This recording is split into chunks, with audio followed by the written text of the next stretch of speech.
This is the Distracted and Disorderly podcast. I'm Chris, and this is Kayla. This is Kayla. We're just fucking idiots. This Let's is go.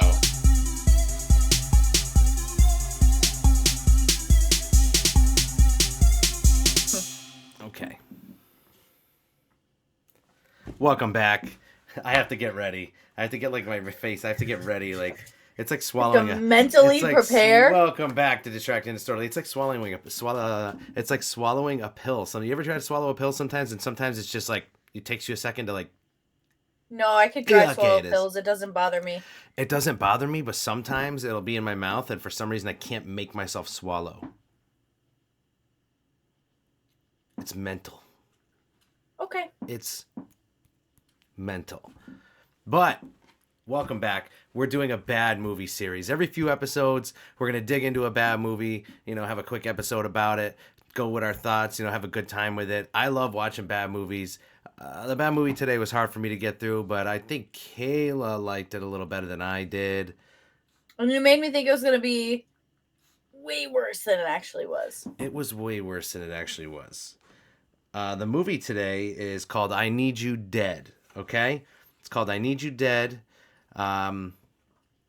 Basically, the synopsis is Dude, which is his name, yes, a D-O-O-D, which is short for Doodle, as we find out, takes a hallucinogenic called Dummy Gummies, which sounds awesome, by the way, Dummy Gummies. He has a weird-ass night. Then he sees a head thing that talks shit to him. And, there's way more involved in the movie, but that's basically, the gist of, what they tell you the movie's about before you watch it. Yeah. Yeah. So, I thought I had What was your first confusion about the movie? Okay, so it had a super 80s feel, and I noticed right off the rip, what the fuck year is this even taking place? It kind of seemed all over the place. It seemed like it was the 80s, and then he had a cell phone. Right off the rip, the beginning of the movie, somebody's in the shower punching the wall. I can't tell if they're supposed to be teenagers or 20-somethings. He lives alone, but his ID is a fake ID, which means he's not old enough. Had a dirty feel to it, but I mean, it's a little section of my notes. What about you? I know that I got a text. What was that text? 15 minutes in, and I do not want to watch this. So the first 15 minutes was the whole party scene. I did not want to watch the movie if that was going to be the whole thing. They did a good job after I got to the end of the movie explaining why it is the way that it is at the beginning.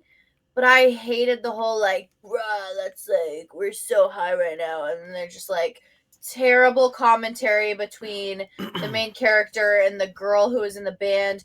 And then the guy with the pink hair was, it was all in shambles at the beginning. I was like, where could this possibly go if we're going to start off with a scene this out there? Yeah. And then the cop shows up and he's belligerent and fucking has glass in some kid's face and then he throws up on him. And I was like, whoa. So. I mean, and speaking of the cops, what the fuck? They couldn't even afford, could they not afford an actual realistic looking cop uniform? Because they just had blue button ups on. I think that was the point so at that point we didn't know that it was a movie within a movie, but I think it was budget. Now that we've seen farther into the future. So it was budget reasons that they didn't have. It was budget for the movie within the movie.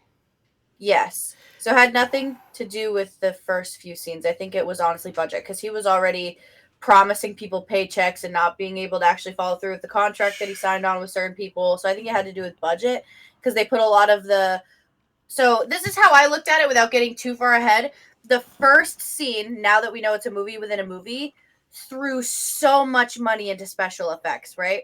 And they didn't need to. So the guy was like, the first scene was super good with sound, super good with video quality. Everything else was on par. But we went way too into it with all of the psychedelic scenes and the whatever else. Like the pizza face with the mouth. They probably put so much money into graphics and everything on that. I think they wasted all of their money. I think they wasted all of their money on stupid, unnecessary stuff in the first scene. Because you could have been like, yeah, he took dummy gummies and now he's, he's high. But they went that one scene lasted like 30 fucking minutes, dude. And I was like, are they ever going to get out of this party house? I did before we get way into it, I did quickly look up the director. He was also the writer of the movie, Rocco Zevenbergen. Yeah. Also, their estimated budget was 20 grand for this movie, which is like nothing for a movie. Yeah. That's nothing, especially with this many people in it. And, you know, that's nothing. But anyways, so yeah. That's why you're supposed to like. They did mention that the movie producer who's producing the bad movie within the movie, so the blonde haired skinny kid, he he's like, I'm new, I'm this, trust me, trust me, trust me. But he spent all of the money like right off the bat. And he's like, well, it's because I'm new and like we're all figuring this out together. So you got to be in it with me till the end. But he thought that because he made a good like first scene, that everyone would be like, yeah, hell yeah, I'll stick with him. That it Like, was all gonna come together. Yeah, I did like the guy playing Dude. By the way, I liked him in the movie. I liked how he portrayed the character. I liked how he was. I liked how it was a little zany. Like it got goofy and cartoony suddenly, and there was like weird sound effects, cartoony sound effects. Did you notice that in the first like 30 minutes? There was exactly. That's what I'm saying. They spent a ton of money on sound effects, yeah, like a bunch of other stuff. I almost thought the movie was going to be like you know how in cartoons or in reality shows they pan away from people, put them in a separate room, and ask them questions like, "How do you feel about so and so saying this about you?" And they interview them in a separate room. They yeah, did that for like not even 10 seconds, where the two kids were like, "Oh, you think this party's gonna be cool, man?" And they were like panned out like an interview, but then the kid got flattened behind the door like a piece of paper. Then they had yeah, Scooby Doo sound effects. I was like, yeah. Threw so they me spent. off. It threw me off a little bit because I wasn't sure, and I was like, I'm here for that kind of stuff. By the way, like when movies get a little wacky, I'm okay with it. I I wanted to just see where it was going, but now I understand. Like he went way overboard on little things in the scene that most people would appreciate, but when you're on a budget, you gotta kind of like you got to spread it out. exactly. So my confusion, some of my confusion was like, what is this movie trying to be? Was my thing. And before the, obviously you have deeper thoughts on it than I do. But I didn't know at first. Like I don't like trauma movies. Like I don't know if you know what trauma is, but in the horror community, trauma is like they're very like legendary. They're well loved in the horror community, but I'm not big on trauma movies. It's a Well, specific kind of thing, and like this movie reminded me of trauma. And it's funny because part way into the movie, there's a scene where there's an older guy on TV, and he gets like experimented. I don't know, like the president needs his organs or something. I don't know if you remember that scene. He's an older guy playing like a young. He's portraying himself as like a younger person, and he's actually like the main guy from I don't know if Trauma. I've seen that. He's the main guy from Trauma, I and don't think his I've seen Trauma. Yeah, but they told us what the ending was supposed to be. They told us what the movie was supposed to be. Lloyd Did you Kaufman. catch that? Lloyd Kaufman was his name, by the way. But what'd you They told say? us what the movie. They told us what the movie was supposed to be in the movie theater. The face guy. First of all, he wasn't supposed to be eaten in that scene that the character had eaten his. That thing was supposed to be like his intrusive negative thoughts. Okay, Right. so that intrusive negative thought, whatever, I thought my thought was almost what like, is that his ego? kind of, Is but that his but shitty he, ego? yeah, but so they said that on the scene where he went out to the field to go get the magic pills that were supposed to get him out of this trip, that Which was a fucked up scene, but yes. so that he was supposed to get arrested, and then the cop was going to the Pete, the gay cop, was supposed to save him from that scene and then leave the police station, and then he was going to save him, and then he was going to come to terms with his ego, and then once he like found himself with help of the cop, that thing would just disappear because he found who he was without being so negative about himself. So Right. that's what they said they were going to do with the movie. And then he added the scene where he ate him, and then the whole stomach thing happened, and then he tripped and called the cops, and then went there and they shot fucking whoever. But they were like, that's why when they watched the movie theater, the cast And was like, I don't that's want to do this anymore. Where is this going now? I don't understand. and mind you, that's like over an hour in already. Like we skipped a lot. Like looking back at my notes, like I wrote I wrote pukey drinking cop Because that one belligerent cop, the cops. one cop is like always drinking a bottle everywhere he goes, like out in the open, which is like, what the And fuck? of course, the cops are fucking picking on the one senseless cop just because he's gay and he has his shit together. The other guys are drinking on the job being assholes. So Yeah. Then let's see. I did like the party aesthetic that scene, even though you hated it. I like the aesthetic of that no, scene. I didn't hate it. I I I didn't hate it at first. I didn't like watching it because I couldn't like. Usually in a movie, you can have like a couple of guesses on how something is gonna go or where it's going. With that, I had no fucking idea. I was like, oh, okay, like the psychedelics, they did a really good job with the lighting, and then the guy in the room who gave them the dummy gummies, and they were like, oh, you're Right. only supposed to take 3, and I was like, Yeah, he oh, took okay, 6 maybe this is going somewhere. or But at the 8. beginning, they added so much little detail. Like I knew that he had clammy hands before we got I into the movie. listen. This is. I have a note. I wrote, "What is with the clammy hands thing?" So that's an anxiety thing. So he's clammy. But at the beginning, when he was in the car and you could see the gizmobile, he Jizz. It was Jizzmobile, just so you know. no, it was Gizmobile for Gizmo on his dashboard. I know, but it was also a double entendre thing, being like Jizzmobile. Yeah.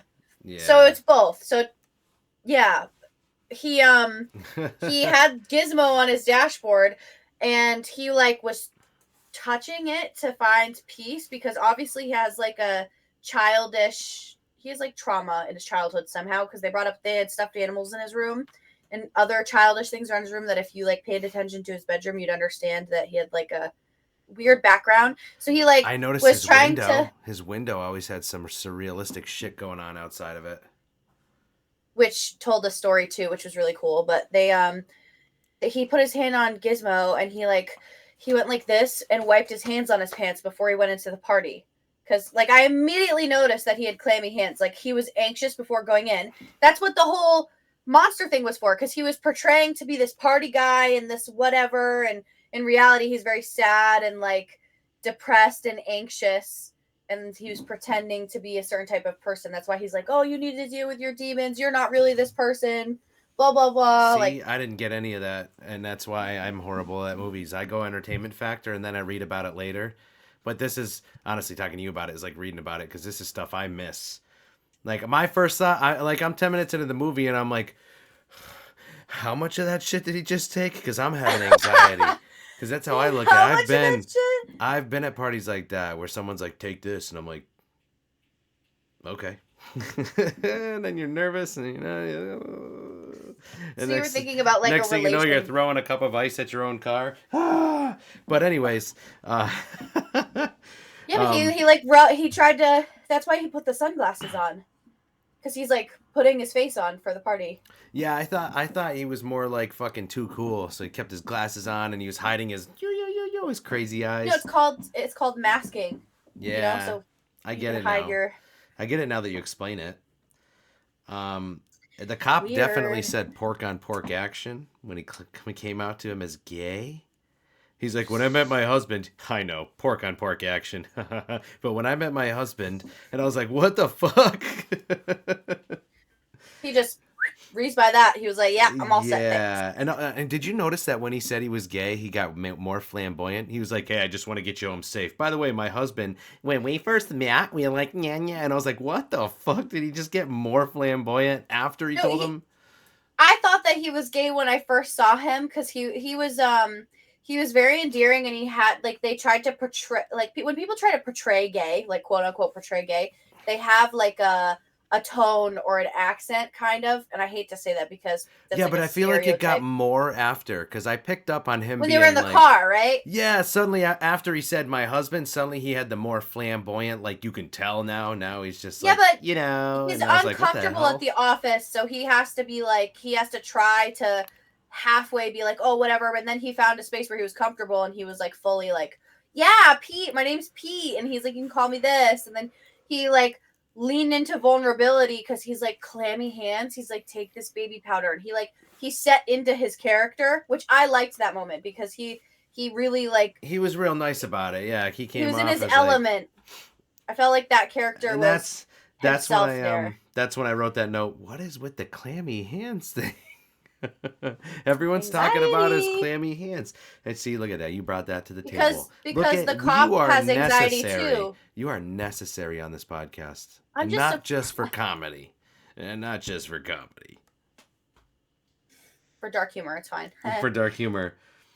Yeah, but the gay guy lived in anxiety his whole life too. He's gay and constantly reaps the fucking I don't know. He just gets bullied all the time. So why wouldn't he be clammy? And when you're constantly anxious, I would be clammy too. If I was like, oh my God, I have to walk on eggshells around the place that I work just because I'm gay. So I get treated differently. So I'd be clammy too. But it makes sense. But that's it the made scene. Total sense. That's the scene where he gets home and he puts on the TV and there's that dude on the TV. And that's the guy. That's like the guy who started Trauma Entertainment. His name's Lloyd Kaufman, and he was on the TV doing that whole little scene on the TV, acting like he was where all he's young. ripping out the old man's guts. Yeah, and he's definitely old, but he's like, yeah, man, I'm cool and I'm hanging out and blah blah blah. And I was like, I don't give the president nothing. That's the guy who like started Trauma, and at that point I was like, that's where I saw the in depth. I was like, is this movie trying to be Trauma? And then suddenly he's in it, and I'm like, wait. That makes so much more sense. I was trying to figure out because I didn't see the movie Trauma. The blonde guy who's Trauma's not a movie, it's an actual company that makes horror movies that are like. Okay, so they must tie things in because on that kid's desk, the kid who's filming the movie, the blonde, I can't fucking remember his name. Yeah, I can't. I don't even know if they said his name. I didn't really. I only remember dude. It had a big white sign that had letters in red that said "Make your own movie." Uh-huh. Did you pick up on that? So it's like, oh, stop trying to recreate stuff. Have your own creativity, which ties into another thing, but I don't want to give that away yet. So there you go. There's like so much in this movie that I picked up on. It was super weird. And of course, he goes to sleep, and it cuts to a meeting about the making of the film. That's when it first cuts to that like meta, like part of it. Like, when are we gonna be done with his bedroom scene?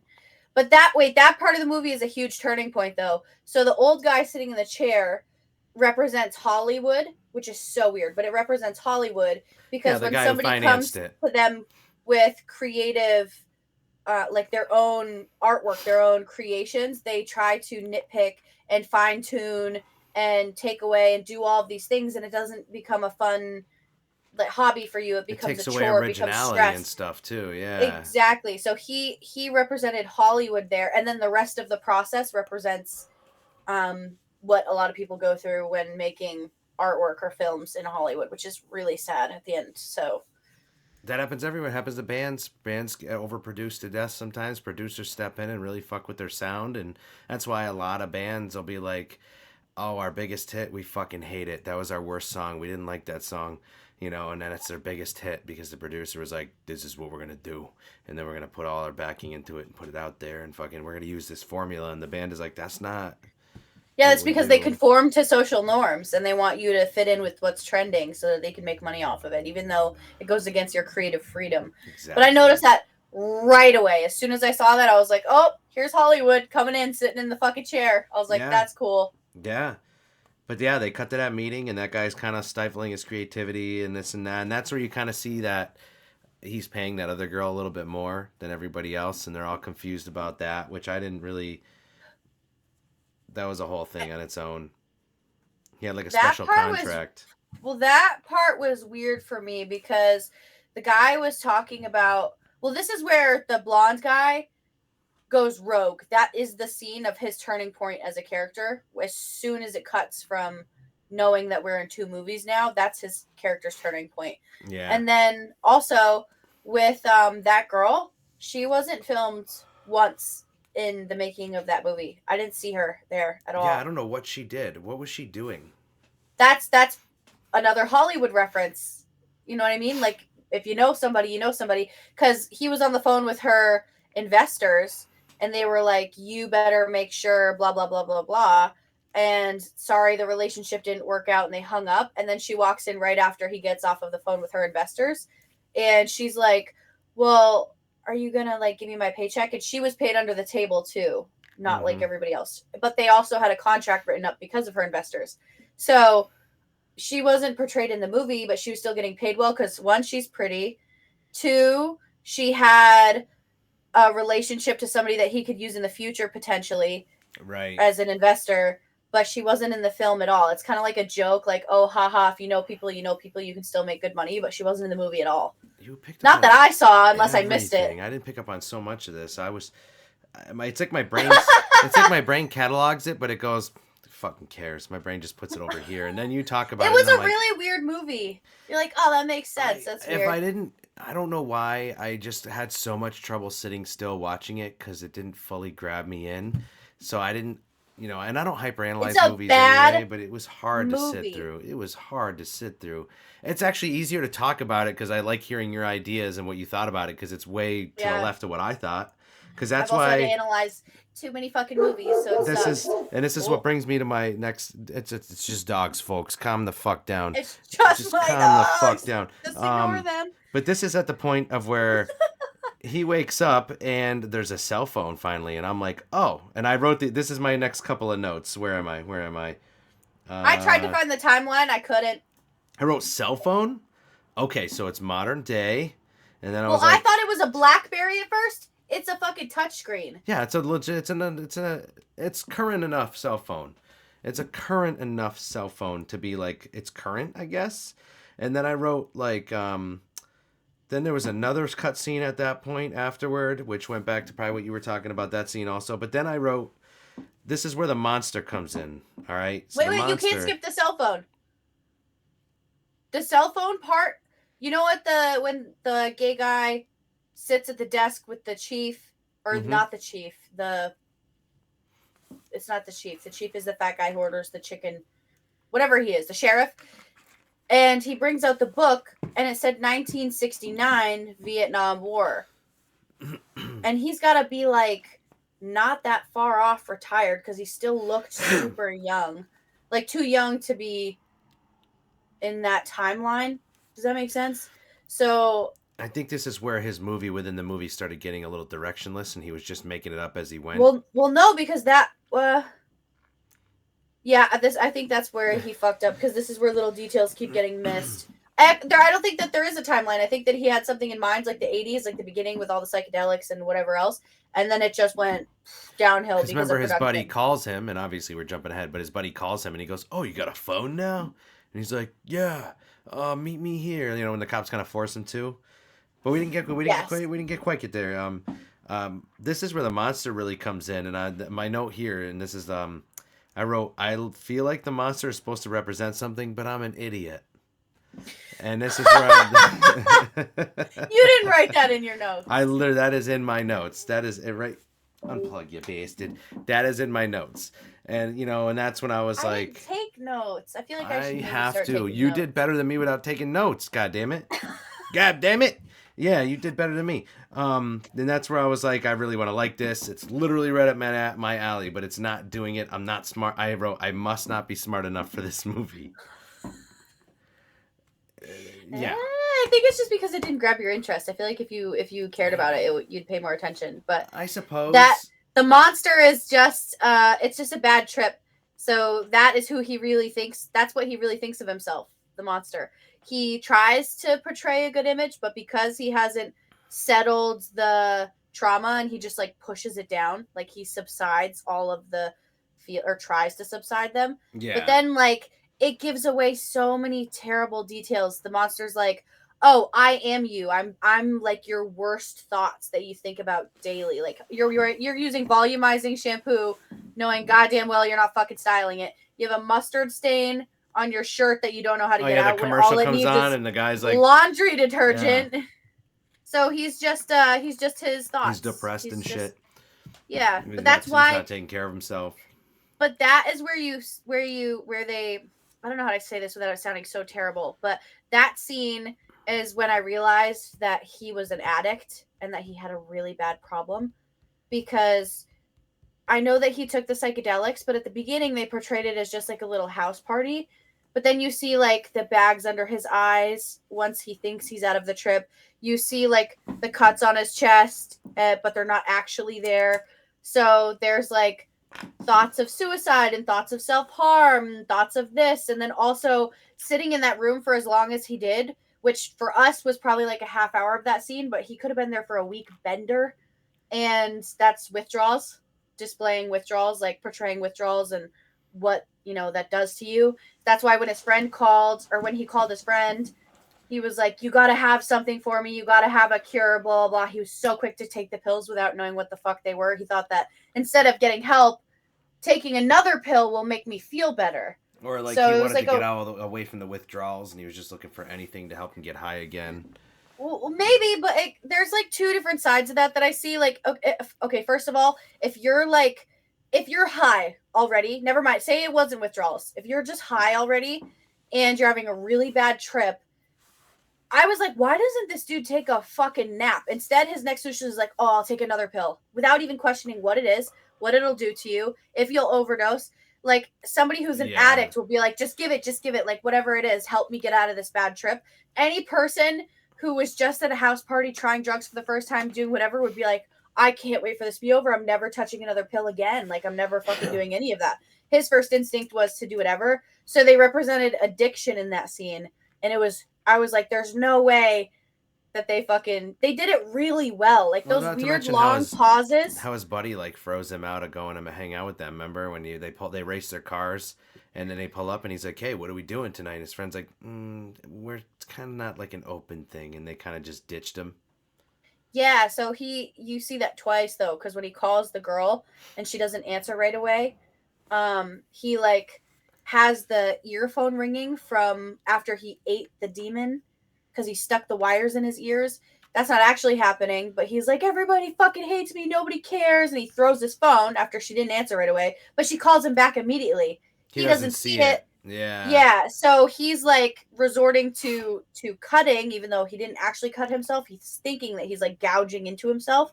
He resorted to that because of how defeated he felt, which is also like really fucked up and sad. But you can see what the director, the blonde guy, is portraying here, because he's feeling defeated. He's resorting to like no sleep. He's doing like all of these weird things, and you can see that he's like coughing up blood in certain scenes, and it gets like there's so much in-depth shit that I never would have expected from the beginning of the movie at all. This is why this stuff bothers me, okay? Bad movie or not, the level of creativity going into all these like metaphors and all this stuff drives me nuts as a musician and an artist. Like, having like a block when it comes to this stuff, and then like seeing other people like do something like that, where it's like, even watching it, I didn't analyze it like you did, but I literally sat there going, I'm dumb. I'm missing so much right now. I feel really stupid watching this because I'm dumb. And it's not the movie's fault. It's my fault for not seeing it. But like you explaining it, I'm like, oh, wow, okay, I didn't see that. And then I'm like, God damn, that makes sense. People are fucking creative, and like I need a little bit of that. Like, can you like spit that at me? Like just shoot. Oh, and the window. You brought up the window. Creativity onto me, like something. You brought up the window though. Yeah, the window.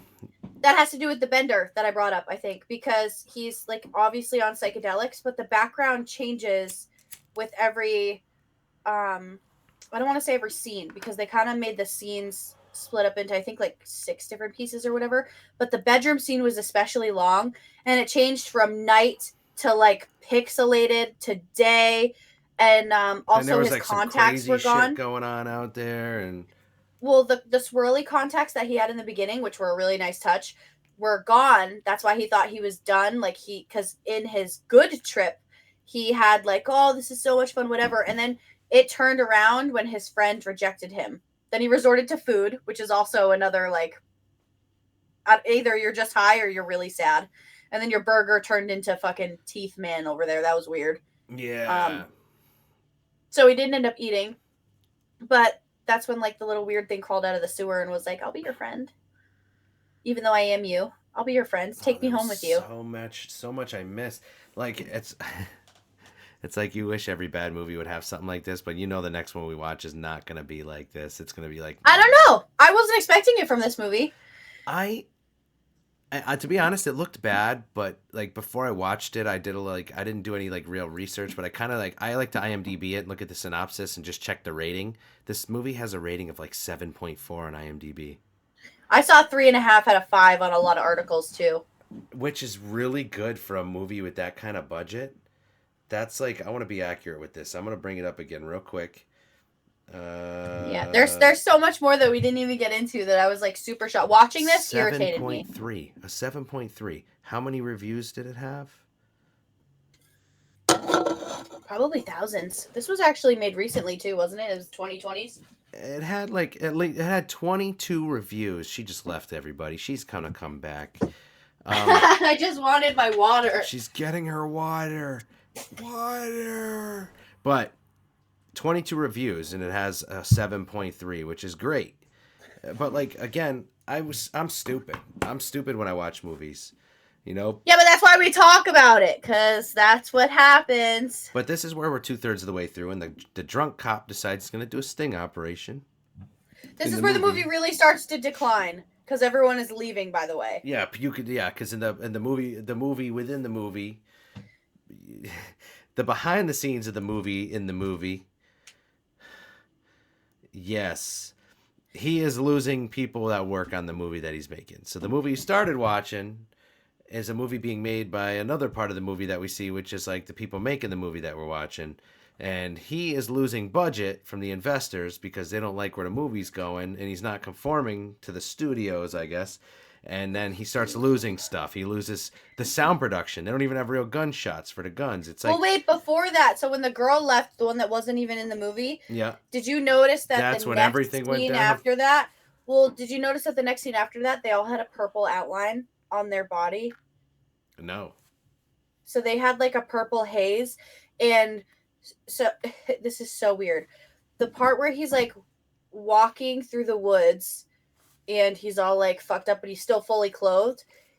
He's a little purple, and then it pans onto the scenery, and it's like fucking perfect resolution, and then it pans back on him, and he has like a weird filter on him.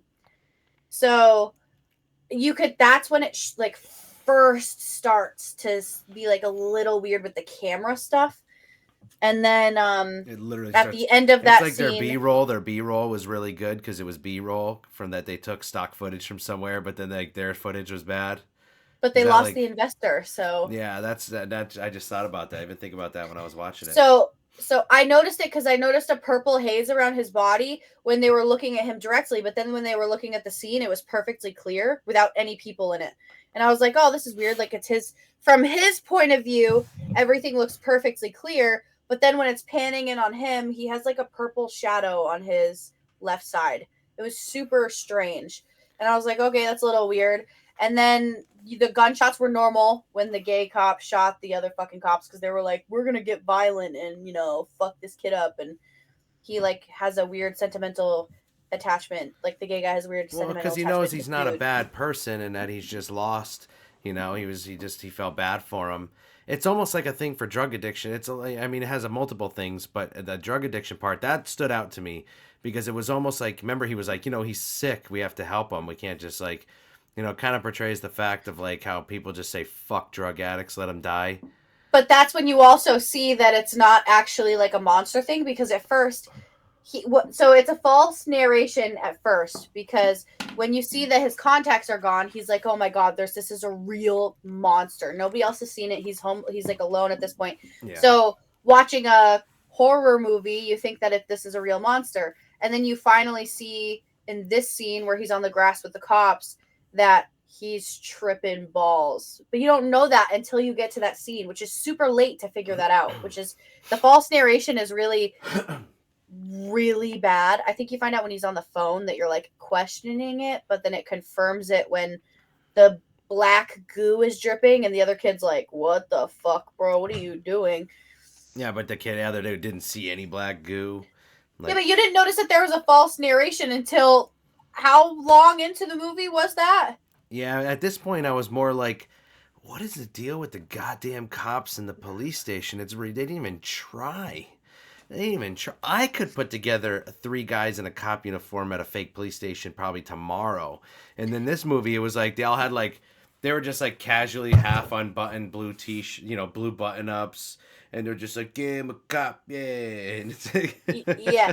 I didn't like the cops at the scene of the phone call, especially because they had a list of all of the people who were at the party who used The dummy gummies, yeah, because The they dummy were after gummies. the dummy gummies. But my problem with that is that there was two cops on the scene. One of them was Pete, and then the other one was the other fucking cop who was a dickhead who was drinking and just making it worse. How Right. did you get that list together and know to have the list that you have at the police station? Because when dude called, they were like, "Oh, that's so and so dude. Like, do you have his number?" He's like, "Yeah, I got all the caller ID, bro." And then they fucking had a list of people with contact information magically now. But you could this is obviously where everything's declining and it's making sense where things are not making sense Yeah. because you're like, what the fuck? But this is where you can tell the production is starting to go way And down. this is Not where I so write, and good. this is where like my analysis meets your analysis. My note here is so bad. Fuck, this scene is bad. You know, and then they go back to Yeah. behind the scenes, and the director's losing it. People are walking away from the production.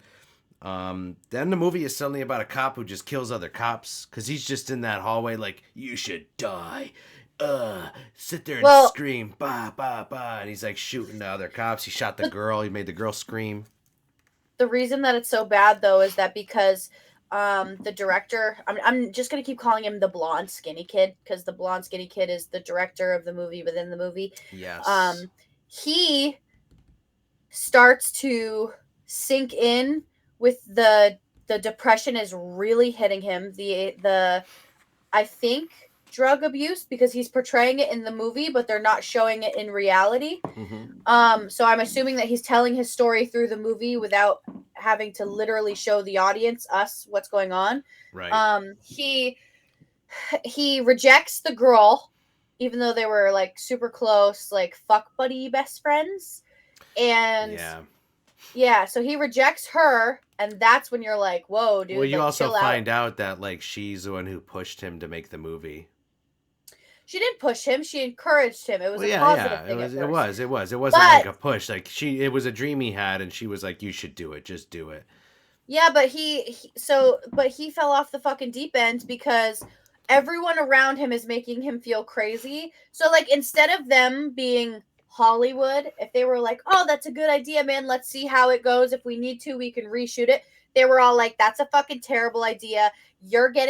You're so ego hungry and money hungry and fuck you for this." And they're accusing him for all these crazy things that he wasn't actually feeling, and you could tell that by the way that his character was portrayed at the beginning. He was just Right. a nerd. He was super excited. He had all of the fucking poster notes and the post-it notes on the side of his thing. He was genuinely He invested storyboarded the in whole thing. Yeah. yeah, he was invested in this idea. He was like, this is going to be great. He's like, you just have to trust me. And then people were like, you're this type of person. You're this type of person. And then he morphed into that person because they drove him insane. Yeah. So it was a really sad to see him at the picnic table rejecting her because he's like losing trust with the person that he should be falling into when it needs to be that person. And then everyone else is against him, but they're still his cast. So he has to just shut up and be like sad and monotonous about everything. Like he's just very monotone about every little thing. And now Yeah. he's just trying to rush through and get it the fuck done and over with. It's not fun for him anymore. Like it should have been because And he has this no is creativity. and this is like the point in the movie where the sound production is totally gone, pretty much from the movie. You could tell, like, it cuts back to the movie scenes, and you could tell, like, there's no more sound guy. There's less actors. I can't wait to see what you think about the last scene though. He's slowly becoming the main character. Um, the director, Well, this is where you find out the director's like totally gone. He's becoming the main character. He's cut his hair. He's dyed his hair. He's wearing the trench coat. And then he wants to film like the final scenes, right? And that's where him and that his girlfriend kind of he's like you film and I'm gonna do the part by the edge, right on the rooftop. not not not yet. It has to do with the pixelated quality on a camcorder where the gay cop goes rogue and shoots like everybody, not just like on Yeah. the grass where he shoots the cops that are being Well, this belligerent. is where I was talking about. He's I making the girl scream in the hallway there and stuff. I hate this part of the movie because like he finally got these characters, these cast members to be like, I gotta do it for him because I don't want him to fucking kill himself because they see him falling off the deep end. They were like, we're gonna do this for him. We're gonna just get through the last 2 scenes and we're going to be done with it. Because he says he only needs us 3, right? Done. Right. The gay character was finally like setting in, like getting comfortable with his character, right? So like the actor was getting comfortable with his character and he was really doing really well. And then he turned into like a fucking crazy murderer, man, and you could see how uncomfortable he is, how less, like his acting skills just became terrible, even though the movie quality was also terrible. Like, you know what I mean? He didn't care. He was just like bang, bang. Like the punching was terrible, the kicking was terrible, stomping Everything on the just fake face. quality went down all around, pretty much. All around, not just in the film where they were worried about. Everyone, I think, was scared at this point, and you knew that everyone was scared, like genuinely scared doing this part, because they reshot the big cop, right? Like his boss, and he forgot his lines, and they didn't take out the reshoot. They kept it in because they didn't have enough money to edit it out.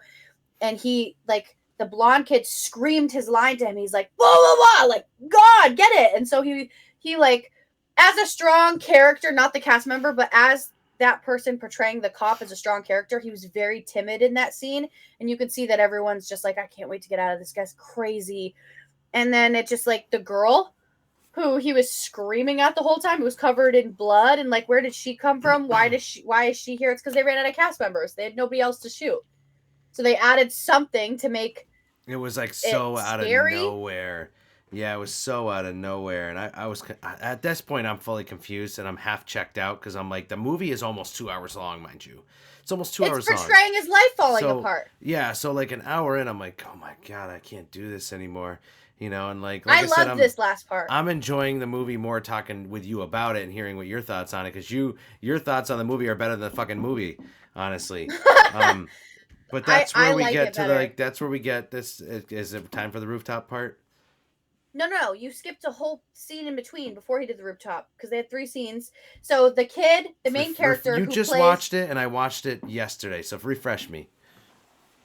This is my favorite scene. This one part is my favorite scene of the whole movie, and it is so crazy. So the kid comes to his door, and he's like, I can't be your main character anymore, man. It's starting to get too gory, too vulgar. Forgot about that. I can't do this anymore. I'm like, this is becoming too much for me. I wish the best for you, blah, blah, blah, whatever. Well, that's where he's like, I know we don't know each other very well, but I'm genuinely worried for you. He says, he said something like that. I'm genuinely concerned for you. So then he has the original, what is it, CGI of the fucking monster, right? And he is clearly tripping on something, because to him, the monster says, what are you going to do now? Or he says something like, what are we going to do? And then he said, kill yourself. But it looks like he's yelling at the kid who just abandoned him. But he's saying it to himself because the monster's talking to him. The whole scene was crazy. I was like, this is my favorite fucking scene ever. And then it skips. I missed so much. I was so checked out by then. It skips to the movie itself. Like, the director has to be the main character now. That's where I like my brain. I don't know why. Like, I remember him coming to the door and all that in that scene, but I didn't like process it properly. Because I love this part, because this is where the 2 movies, because it's a movie within a movie, they merge. Right. It is my favorite scene because everything made so much more sense to me after this. So the main character, which is him in the movie, because has creative ability, the character that he wrote is him. He then becomes the character that he wrote is him, and plays that role in his final moments. Right. So that's why that was his last scene, right? Like that in his heart, that was his last scene, because he's like, I am who I wrote.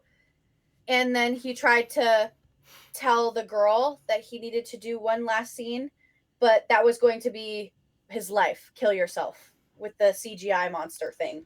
So he wasn't going to be able to put that in the movie. He just wanted her to see that this is my outro, because it wasn't going to be put in the movie if he can't put it in there. He already finished the last scene. He was just going to kill himself and be like, this is my last scene. So crazy at the ending. I loved that. I was like, this makes so much more sense to me. I was watching because he was like telling her that he's filming a scene for the movie, and she's filming it. Wasn't for the movie. Yeah, of course not. And then, of course, he climbs up on the edge. Spoiler alert. He climbs up on the edge, You haven't fucking and seen it already. of course, you could tell he gets a little out of hand. She gets scared. She drops the phone or the camera, whatever she's filming with, and runs over. And from the She looks ends up of dying. it, from the looks of it, she ends up falling off the roof. And then the next scene is him, like half like out of it, sitting on the ground next to an ambulance with an EMT being like, "Are you okay? Like it's all good. You're gonna be okay." And like it kind of But he like lost. So he lost her, but he also lost himself in the film, which was really full circle at the ending. Um, didn't yeah, expect I this don't to be know. like that, huh? I bet you folks didn't expect it to be like that. This fucking I wasn't expecting it to be like that. When I was watching the movie, I'm like, this is gonna be a dog shit party movie, I picked and it then it because it turned. looked like a campy 80s movie that I would just enjoy for its dumb campiness. And then it turns out to be this, like, and like I said, an hour in, I was like, I'm a fucking idiot. I'm Yeah, but then you know what I tried to tie in, but I couldn't quite put my finger on where it would make sense. The name of the production, I Need You to Die. Is it Or I so? Is need you that for dead. the I need you I dead. Need You Dead? So was that supposed? Okay, the blonde guy had the brown haired character, right? Was he trying to say that I need your negative emotions to die because the original ending was supposed to be a happy ending? It was supposed to be like you found yourself, you're getting better, you're a good person. I need your monsters to die, your demons to die. I need your demons to die. Maybe it turned out to be about the hopelessness of being at that state to where like you're hoping you'll come out of it and like, hey, by the end of this I'm gonna be good, but you're really not. Yeah, I don't really know because he was on psychedelics writing the movie about psychedelics and then it turned into a whole like the bathroom scene. Is this like when I'm like things are going too well in my life? What is happening? And then like within 3 days something horrible happens and I'm like, I don't know. The bathroom scene was you brought that up at the beginning and I said wait to get there, but the it was all in red. And this is already past the budget of the movie in the movie production, not in his and real then well life. that bathroom scene was almost like an outro, like it was like the last scene. That must have been before he met her on the rooftop. And It was before somehow he talked to the monster where he came to a conclusion of like, oh, just kill yourself because this isn't going anywhere. yeah. But so like he hit himself with a belt, which is a portrayal of a physical portrayal of self harm without making it obvious to What do people they call? around him. There's a word for that. Flagellation or what's the word for it? No, it's self harm. It wasn't a sexual thing. No, that's not what I'm talking about. There's a word for hitting yourself with something that's like a disciplinary thing or as a discipline thing or Oh, I don't know. that's okay. Go on. But he was hitting himself with that. And I think the scene before the bathroom, he sprayed a bunch of what I thought was dry shampoo, but I think it was temporary. You know, on Halloween, you can get like the neon pink and you can spray it in your hair. He did the brown to represent the character that he was doing because obviously the character left, right? And he, it zoomed in really close on his face to like kind of show you his crazy eyes, but they like really made it a point to look at how skinny he was. I Self-flagellation. That's what it is. A disciplinary and devotional practice of flogging oneself with whips or other instruments that inflict pain. Self-flagellation. Flagellation, I think it is. But yeah, Yeah, sorry. so they got self harm, addiction, depression, anxiety, social skills, uh, like addiction, like just so much happening here. Alcoholism with the cops, you know, like they got in um, people who are against like LGBTQ stuff, which Yeah, was people that great. They still added shit on it. so the depth Yeah. of this movie was crazy. That's why I liked it. It was hard to watch. It was hard to get through, but the idea of it was so like there's so much detail. Like the long pauses in the scenes made so much sense because it felt like a long time for us, but for the guy who is portraying a specific character, probably days. Probably he was there for days sitting there in silence weirdly. So It was one it of was those things where creative. like bands that like to put out really low quality shit, like hardcore bands do it a lot where they're like, I want this demo to sound like it's 1992 and they put it out and like this band could be like awesome. see them live, they're awesome. They make a real recording, they're awesome. But they just want to put out this like, I want it to sound like I recorded this in the early '90s. So here's our trash core demo. Like that's kind of like what this movie reminded me of, where it's like it's just Well, it they was talk about hard. it when they went on It the was date hard for too. me to watch and all that stuff. But then like you're talking about the in depth of it and all that, and it's like it just reminds me of bands like that. These bands aren't necessarily they're portraying their stuff as just like trash gritty shit, but it's not. Well, they talked about that on the date. The girl and the guy who went on the date, the pixie fairy edgy girl who was at Uh the party huh. playing the guitar. They talk about how, and this is why I was confused as to having his monsters, because he was socially very awkward at the cafe, Right. but he felt at peace being able to talk about something really vulnerable. Like she explains, I hate being confined to this box that I'm an artist. She goes, why can't I do what I want to do as like a job or a hobby or whatever, but also not be just in this box? Like I can also do other things if I want to. I'm Right. not just an artist. I'm not just this. And then they both conformed to that.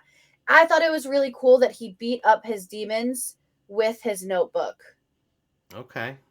Because he I liked don't to know if draw you've and doodle, remember? And then he stopped and he hated it. No, he didn't hate it.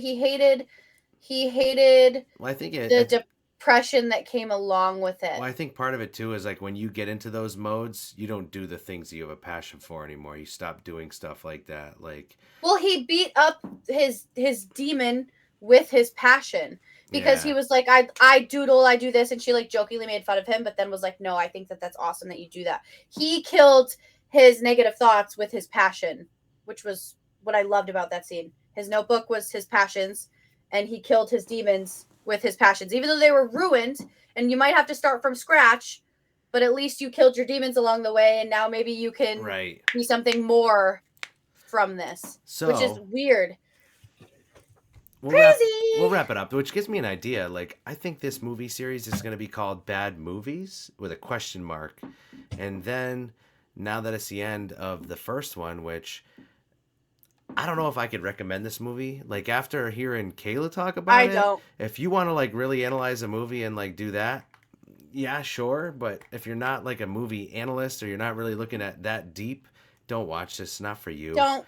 I Especially don't me, recommend it. I watch bad movies. I love bad horror movies, stuff like that. I had trouble sitting through this. I enjoyed the movie more talking about it. Um, but I think that's what we're gonna do. What would you rate this? You want to do four? You want to do 5-star ratings? You want to do out of 10? What would you prefer? I think that we should do 5 stars. So what would you rate this movie? Because I give it 2 on the surface of being. It was hard for me to fucking watch. So I'm a very entertainment factor guy. I don't care if it's a. Everyone's like, oh, I hate Jurassic Park, the new Jurassic Park movies, blah blah blah blah. But they entertain the fucking shit out of me, regardless of all the bullshit people poke holes through the whole movie. But so that's how I look at movies. Where obviously Kayla is more in depth. She analyzes a little bit more. So like I would give this a 2. But on the after talking about the movie, I would the idea I of give the it a movie. 3. I would give the movie's idea a 4 for the creativity of the guy writing directing. He put thought into this that I wish I had when I'm making my art, my music, stuff like that. I wish I had that extra step in my brain to do these kind of thoughts, like even writing lyrics.